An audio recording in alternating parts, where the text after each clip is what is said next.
Hello friends, welcome back to Cracking Cubes. நான் உங்கள் நண்பன் ஃபயாஸ். நம்மளோட சேனலில் ரூபிக்ஸ் கியூப்ஸ் அண்ட் டிஃப்ரெண்ட்டான பசிலாம் எப்படி சால்வ் பண்ணலாம் தான் பார்த்துட்டு இருக்கோம். இன்றைக்கி நம்ம சேனலில் பார்க்க போது ஒரு 6x6 ரூபிக்ஸ் கியூபோட கம்ப்ளீட் டுட்டோரியல் தான் பார்க்க போகிறோம். ஆல்ரெடி நம்ம தமிழில் நீங்கள் செக் பண்ணியிருக்கீங்க. ஸோ இந்த மாதிரி 6x6 கியூப் நீங்கள் பை பண்ணியிருந்தீங்க அப்படின்னா ஸ்டெப் பை ஸ்டெப்பாக இது எப்படி நீங்கள் சால்வ் பண்ணலாம் அப்படின்றத கம்ப்ளீட் டுட்டோரியல் உங்களுக்கு சொல்லித்தர போகிறேன். அண்ட் இந்த மாதிரி டிஃப்ரெண்ட்டான பசில்ஸ் அண்ட் ரூபிக்ஸ் கியூப்ஸோட ட்ரிக்ஸ்லாம் நீங்கள் தமிழில் தெரிஞ்சுக்கணும்னு நினைக்கிறீங்கன்னா மறக்காமல் கிராக்கிங் கியூப்ஸை சப்ஸ்கிரைப் பண்ணிங்க, பக்கத்தில் இருக்க பெல் ஐக்கானே ப்ரெஸ் பண்ணிங்க. அப்போ தான் நான் போடக்கூடிய வீடியோஸ் எல்லாம் உங்களுக்கு நோட்டிஃபிகேஷனாக வரும்.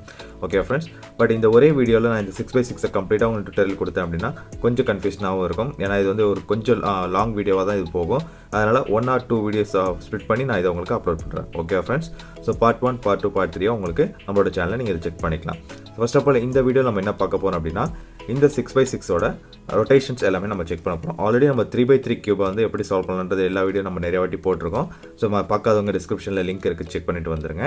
இப்போ இந்த 6x6 கியூபோட பேசிக்ஸை இந்த வீடியோ நம்ம செக் பண்ணிவிட்டு இதோட ஃபஸ்ட்டு ஸ்டெப் என்னன்றதை நான் உங்களுக்கு எக்ஸ்பிளைன் பண்ணிடுறேன். ஓகே ஃப்ரெண்ட்ஸ், ஸோ 6x6க்கும் 3x3 கியூபுக்கும் என்ன டிஃப்ரென்ஸ் அப்படின்னு பார்த்தீங்கன்னா எக்ஸ்ட்ரா 3 லேயர்ஸ் இருக்குது. அதை தவிர 6 சைட் கலர்ஸ் எல்லாமே சேம் தான். ஸோ சேம் லைக் நம்ம ஒயிட்டை டாப் லேயராக வச்சு யூஸ் பண்ணிகிட்டு இருக்கோம் அப்படின்னா எல்லோ பாட்டம், ப்ளூ ஃப்ரண்ட்டில் இருக்குது அப்படின்னா ஆப்போசிட் க்ரீன், ரெட் லெஃப்ட் சைடில் இருக்குன்னா ஆப்போசிட் ஆரஞ்சு.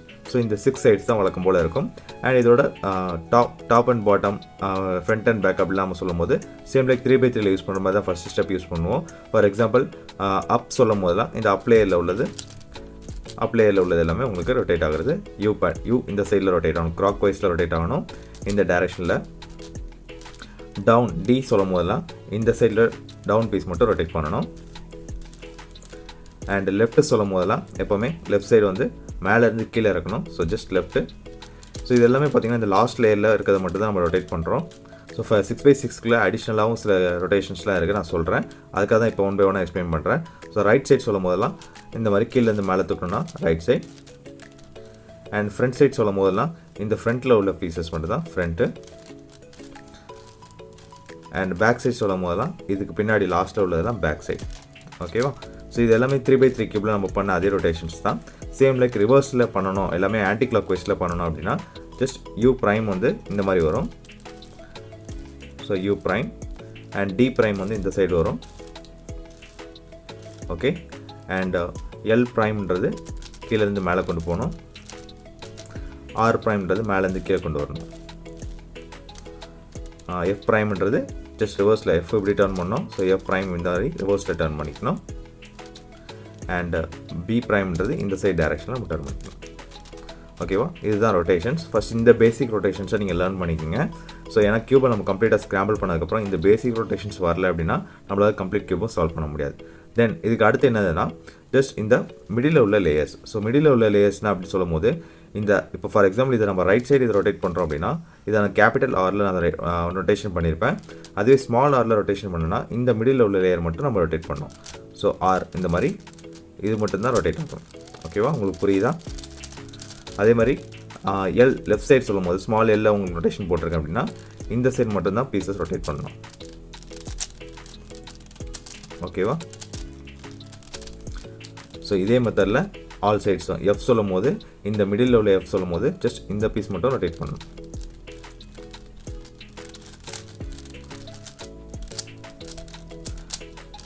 ஓகேவா? ஸோ அதே மாதிரி எஃப் ப்ரைம் சொல்லும் போது பேக் சைடில் கொண்டு வந்துடணும் ஸ்மால் எஃப்பில். And back B small letter B சொல்லும் போது இந்த சைட் பீசஸ் மட்டும் இந்த மாதிரி ரொட்டேட் பண்ணணும். ஓகேவா? அண்ட் பி ப்ரைம் அப்படி ஆப்போசிட்டில் வரணும். அண்ட் லெஃப்ட் சைட் சொல்லும் போது அப் சைட் சொல்லும் போது இந்த பீசஸ் மட்டும் அப் சைடில் ரொட்டேட் ஆகணும். ஓகே ஃப்ரெண்ட்ஸ், ஸோ கிளாரிட்டியாக இருந்துன்னு நினைக்கிறேன். ஸோ ஸ்மால் லெட்டர்ஸில் எப்போல்லாம் ரொட்டேஷன் சொல்கிறனோ ஸோ அப்போ இந்த மிடில் உள்ள லேயர்ஸ் எல்லாமே நம்ம ரொட்டேட் பண்ணணும். கேபிட்டல் லெட்டர்ஸில் எப்போவுமே சொல்லும்போது நம்ம வழக்கமாக ரொட்டேட் பண்ணுற மாதிரி நம்ம ரொட்டேட் பண்ணணும். ஓகே ஃப்ரெண்ட்ஸ், அண்ட் இப்போ நம்ம மிடில் உள்ள எல்லாமே நம்ம கரெக்டாக கொண்டு வந்துட்டோம். இந்த நடுவில் உள்ள 2 லேயர் எப்படி கொண்டு வருது அப்படின்னா இந்த நடுவில் உள்ள 2 லேயருமே நம்ம எம் அண்ட் என் சொல்லுவோம். ஸோ ஜஸ்ட் எம் சொல்லும் போதெல்லாம் ஃபஸ்ட்டு மிடில் உள்ளது இந்த லெஃப்ட் சைடில் உள்ளது எம், இந்த ரைட் சைடில் உள்ளது என். ஓகேவா? So M and N consider பண்ணிங்க. அதே மாதிரி லெஃப்ட்டு ரைட்டுக்கு நம்ம பண்ணுற மாதிரி எம் ப்ரைமுக்கும் என் ப்ரைமுக்கும் நம்ம ரொட்டேட் பண்ணணும். ஃபார் எக்ஸாம்பிள் மேலேருந்து கீழே இறக்கணும்னா நம்ம எம், கீழேருந்து மேலே போச்சுன்னா எம் ப்ரைம். அதே மாதிரி மேலேருந்து கீழே இறக்குனா என், கீழேருந்து மேலே போச்சுன்னா என் ப்ரைம். ஓகேவா ஃப்ரெண்ட்ஸ்? ஸோ இது நல்ல கிளாரிட்டியாக இருந்திருக்குன்னு நினைக்கிறேன்.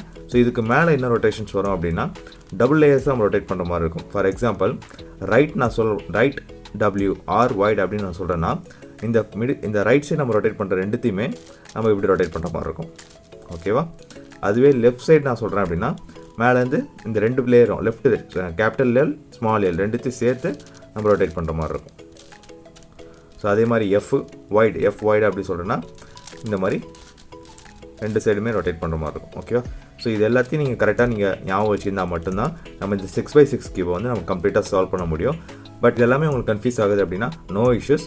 நம்ம டீச் பண்ணும்போது உங்களுக்கு இது வந்து கம்ப்ளீட்டாக கிளியரிட்டியாக புரியும் எந்த பீஸை எப்போ ரொட்டேட் பண்ணணும் அப்படின்ட்டு. ஏன்னா நம்ம ஃபார்முலா வைஸ் இதில் வந்து கம்ப்ளீட்டாக எதுவும் கிடையாது. 3x3 கியூபுக்கு நம்ம என்ன யூசேஜ் பண்ணுவோமோ அதே மெத்தட் தான் இதுலேயும் பண்ண போகிறோம். பட் எக்ஸ்ட்ரா 2-3 ஸ்டெப்ஸ் வந்து இதில் நம்ம ஃபாலோ பண்ணணும். அதுக்கு ஃபஸ்ட்டு இந்த கியூபை ஸ்க்ராம்பிள் பண்ணிவிட்டு 3x3 கியூபோட ஃபார்மேட்டுக்கு இதை கொண்டு வரணும்.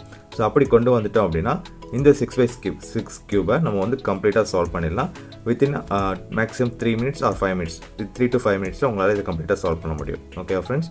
ஸோ சப்போஸ் இதில் வந்து உங்களுக்கு ஏதாவது டவுட்ஸ் இருக்குது இல்லை இந்த ரொட்டேஷன்ஸ் எதுவும் புரியல அப்படின்னா நீங்கள் கமெண்ட் பாக்ஸில் கேட்கலாம். நான் அதுக்கான எக்ஸ்ப்ளனேஷன் உங்களுக்கு கொடுக்குறேன். Okay friends? அண்ட் இப்போ இதை ஸ்க்ராம்பிள் பண்ணிட்டோம் அப்படின்னா ஃபஸ்ட்டு ஸ்டெப் நம்ம என்ன பண்ணணும் அப்படின்னா ஸோ சேம் லைக் நம்ம 3x3 கியூபில் பண்ண மாதிரி ஒயிட் லேயரை ஃபுல்லாக நம்ம சேர்க்கணும். ஸோ ஒயிட் லேயரை ஃபுல்லாக சேர்த்துட்டு அப்சைட் டவுன் கொண்டு போய் same like left side right side upside down formula use பண்ணி இந்த எட்ஜஸ் எல்லாத்தையும் சால்வ் பண்ணணும். அண்ட் ஃபைனலாக எல்லோ லேயர் முடிக்கலாம். சேம் லைக் 3x3 பண்ணுற அதே ஸ்டெப் தான். பட் இந்த ஸ்டெப்பை பண்ணுறதுக்கு நம்ம இந்த சென்டர் பீசஸ் எல்லாத்தையும் நம்ம கம்ப்ளீட்டாக கொண்டு வரணும். ஸோ அதனால் ஃபஸ்ட்டு ஸ்டெப் நம்ம என்ன பண்ணணும்னா ஒயிட்டோட இந்த சென்டர் பீசஸ் எல்லாத்தையும் நம்ம கரெக்டாக சேர்க்கணும். ஃபார் எக்ஸாம்பிள் இது ஒயிட் இல்லைன்னு வச்சுக்கோங்க.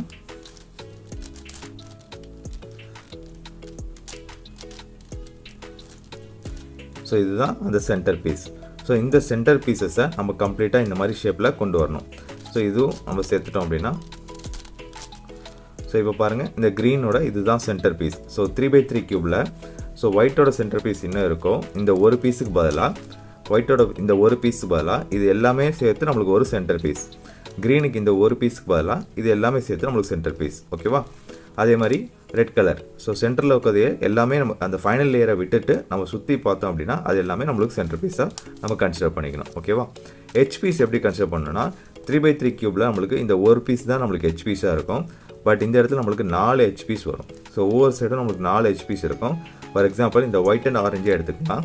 இந்த ஒயிட் அண்ட் ஆரஞ்சு இங்கே ஒரு பீஸ் தான் இருக்குது. பட் இங்கே நம்மளுக்கு பார்த்தோன்னா 1 2 3 4 பீசஸ் இருக்குது. ஸோ இந்த 4மே சேர்த்து தான் நம்மளுக்கு H piece.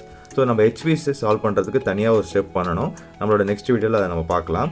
So centre பீசஸும் H பீசஸும் நம்ம கம்ப்ளீட்டாக சால்வ் பண்ணால் மட்டும்தான் இந்த 3x3 கியூபோட ஃபார்மேட்டுக்கு இந்த 6x6 நம்ம கொண்டு வர முடியும். தென் ஃபைனலாக நம்ம 3x3 கியூப் எப்படிலாம் சால்வ் பண்ணுவோமோ அந்த மெத்தடில் சால்வ் பண்ணிக்கலாம். ஸோ ஹெச் பீசஸ் உங்களுக்கு கிளாரிட்டியாக புரிஞ்சிருக்கும். Corner fees same like 3x3 இருக்க மாதிரி தான் 4 கார்னர் இருக்கும். ஸோ அதில் ஒவ்வொரு கார்னர்லேயும் 3 கலர்ஸ் இருக்கும். இதுலேயும் அதே மாதிரி தான் இருக்கும். ஸோ 3 கலர்ஸ் ஒவ்வொரு கார்னர்லேயும் இருக்கும். அதில் எந்த சேஞ்சஸுமே இல்லை. ஸோ ஒரே ஒரு சேஞ்ச் என்ன அப்படின்னா சென்டர் பீஸ் இங்கே ஒரு பீஸ் தான் இருக்கும். பட் இங்கே நம்மளுக்கு டோட்டலாக 1 2 3 4 லைன்ஸில் சேர்த்து நம்மளுக்கு 4x4 இந்த 4x4 கியூப் இந்த சென்டரில் இருக்கும். இதை கம்ப்ளீட்டாக சேர்த்துட்டு தான் நம்ம இந்த சென்டர் பீஸாக கன்சிடர் பண்ணணும். Okay friends? ஸோ நல்லா கிளாரிட்டியாக புரிஞ்சிருக்குன்னு நினைக்கிறேன்.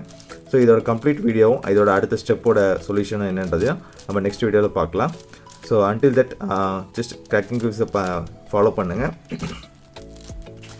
ஸோ மறக்காமல் கிராக்கிங் கியூப்ஸை சப்ஸ்கிரைப் பண்ணி சப்போர்ட் பண்ணுங்கள். Okay friends? ஸோ நம்ம நெக்ஸ்ட் வீடியோவில் இதோட கம்ப்ளீட் சொல்யூஷன் என்றதையும் பார்த்துலாம். Okay, thank you friends. Thanks for வாட்சிங்.